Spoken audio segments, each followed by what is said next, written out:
প্রত্যেক মানুষ নিজের জীবনে দুঃখ অনুভব করেন। প্রত্যেকের দুঃখ আলাদা হতে পারে। কারোর মনে এই দুঃখ থাকে যে সে তার বাবা মায়ের সব ইচ্ছে পূরণ করতে পারেননি। কেউ এটা ভেবে দুঃখ পান যে সে চিরকাল সদাচার করেছেন, সৎকর্ম করেছেন, কিন্তু তাও তাকে দুরাচারী বলে মনে করা হয়।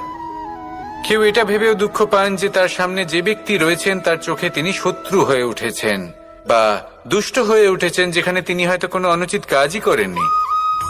এবার এই সমস্ত বিষয় নিয়ে ভেবে নিজের ব্যক্তিত্ব নিয়ে সন্দেহ প্রকাশ করবেন না। যদি নিজের ব্যক্তিত্ব নিয়ে কোনো সন্দেহ থেকে থাকে, তাহলে কর্ম সংক্রান্ত প্রশ্ন করুন যে আপনি যা করেছেন তাতে কি উচিত ছিল, কি অনুচিত ছিল।